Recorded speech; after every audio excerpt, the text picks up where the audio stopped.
Hello guys, good morning. Welcome back on my YouTube channel. Today we will start chapter number 2nd of class 7th, that is the nutrition in animals. Okay, last class में हमने nutrition in plants पढ़ लिया था. तो second chapter आज हम start करने वाले हैं. न्यूट्रिशन इन एनिमल्स मीन्स जो आपके जानवर है उनमें किस तरीके से भोजन जो है मिलता है, उनको किस तरीके से वो भोजन लेते हैं. Okay, you have learned in class chapter 1 that plants can prepare their own food by the process of photosynthesis but animal cannot. पिछली क्लास में हमने पढ़ लिया था कि जो प्लांट होते हैं ना वो अपना भोजन खुद बनाते हैं फोटोसिंथेसिस के थ्रू, और उस प्रोसेस को क्या बोलते थे? फोटोसिंथेसिस बोलते थे. और जो एनिमल अपना भोजन मतलब प्लांट्स अपना भोजन खुद बनाते हैं उनको बोलते हैं, क्या बोलते हैं उनको? Autotrophs. Okay, animal gate their food from plants, और एनिमल्स को अपना भोजन पौधों से मिलता है. वो डायरेक्टली भी ले सकते हैं और इनडायरेक्टली भी ले सकते हैं. ठीक है, डायरेक्टली का मतलब है एनिमल जो है डायरेक्टली प्लांट्स को खाते हैं.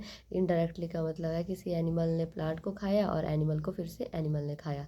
Okay, some animals eat both the plant animal. कुछ एनिमल ऐसे होते हैं जो प्लांट को भी खाते हैं और एनिमल को भी खाते हैं, उनको क्या बोलते हैं? Omnivorous. Recall that all the organism include the human require food for the growth, repair and functioning of the body. तो ह्यूमन बीइंग को भी जो है पूरी बॉडी की फंक्शनिंग के लिए, ग्रोथ या रिपेयर के लिए एनर्जी चाहिए, तो वो कहाँ से मिलेगी?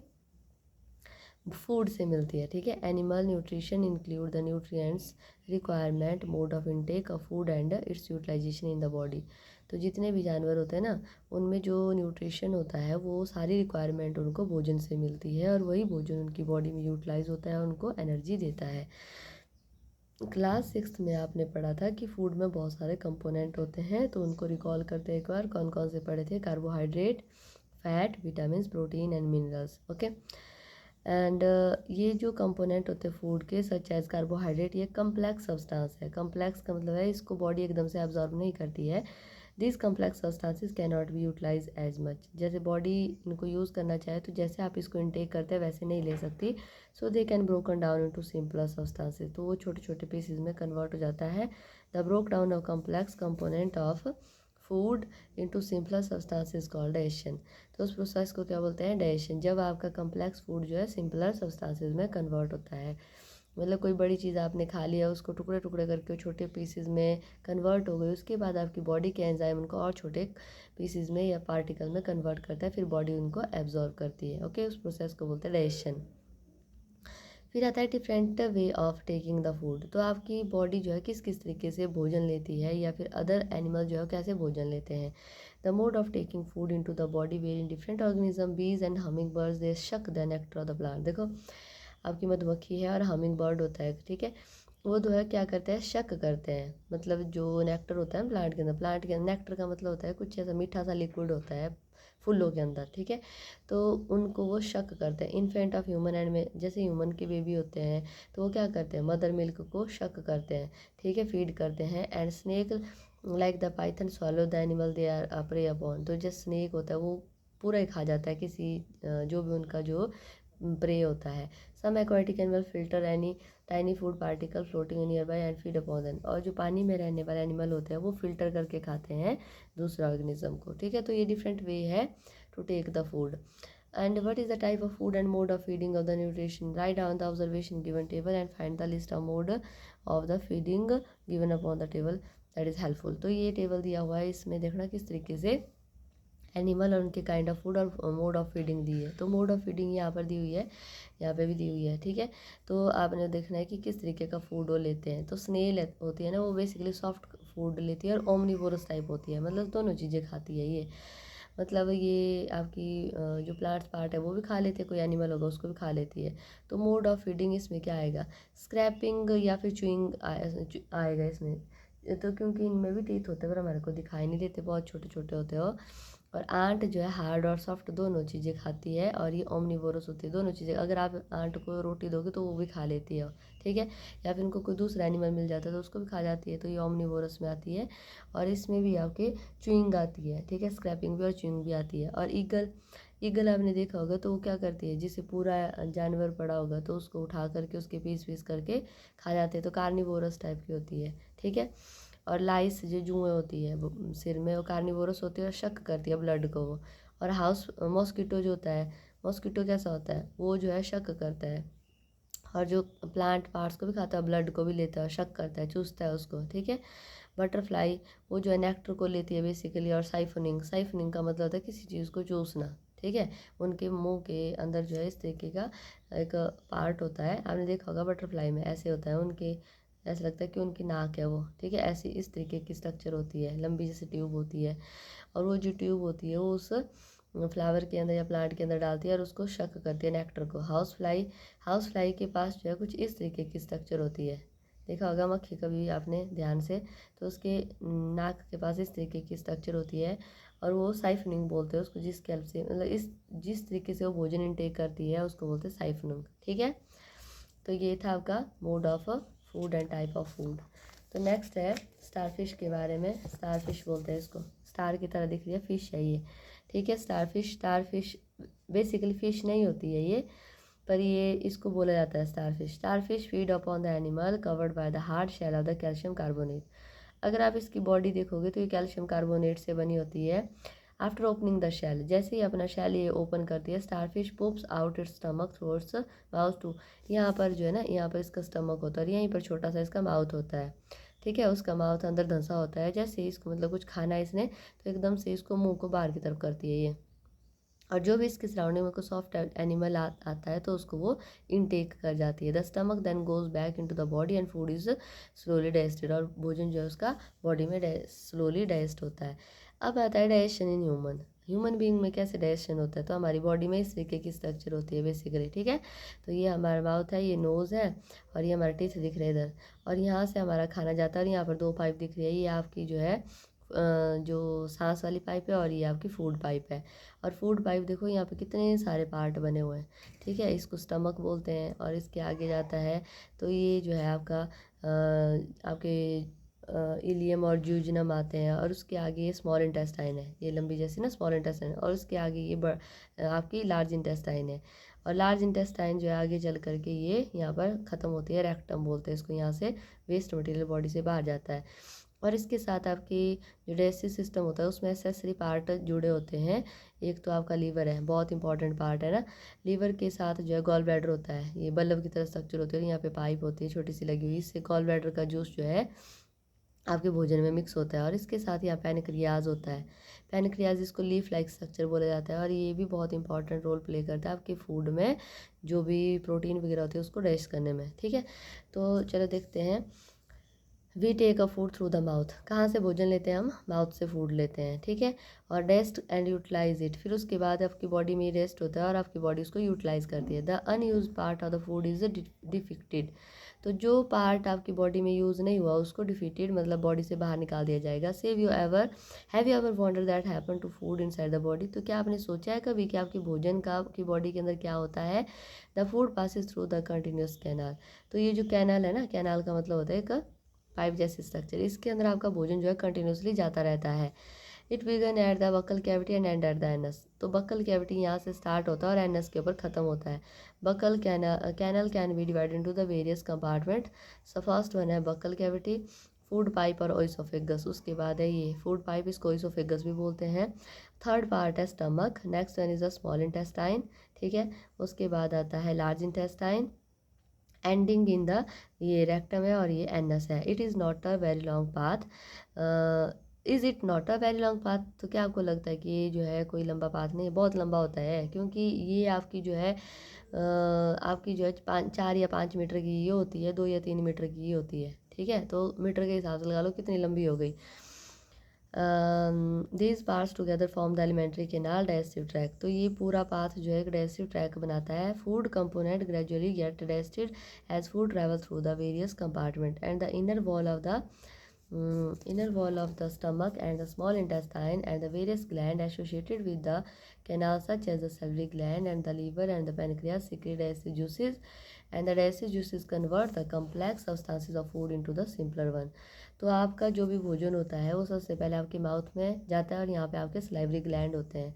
स्लाइवरी ग्लैंड का मतलब है कुछ ऐसे ग्लैंड जिससे स्लाइवा प्रोड्यूस होता है, आपके मुंह में थूक आता है ना, तो वो स्लाइवरी ग्लैंड से प्रोड्यूस होता है, ठीक है। तो सैलरी ग्लैंड उसके बाद ये यहाँ से जाता है और स्टमक को कुछ केमिकल रिलीज़ करता है, उसके बाद लीवर कुछ रिलीज़ करेगा, उसके बाद पैनक्रियाज कुछ रिलीज़ करेगा। तो सारे के सारे जो है आपके फूड के अंदर जितने भी कॉम्प्लेक्स सब्सटेंसेस होते हैं उनको तोड़ देता है।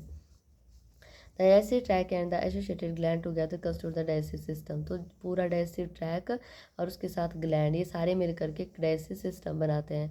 Now let us know that what happen to the food in the different part of the digestive tract. तो चलो जानते हैं कि अलग अलग पार्ट में क्या क्या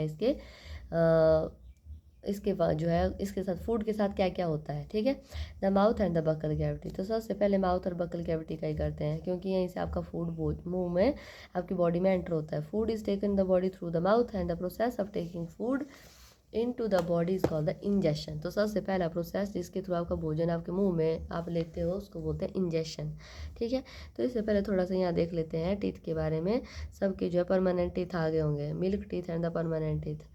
तो मिल्क टीथ क्या होते हैं? ऐसे टीथ जो जो इन्फेंसी में आते हैं, जब छोटा होता है ना बच्चा 7-8 महीने का, उस टाइम जो आपके दांत आते हैं 8-10 दांत आते हैं ना, उनको बोलते हैं मिल्क टीथ। और जो परमानेंट टीथ होते हैं वो आते हैं आपके 7-8 साल की एज में, जब आपकी जो मिल्क टीथ है वो शेड हो जाते हैं, गिर जाते हैं, उसके बाद ये परमानेंट टीथ आते हैं।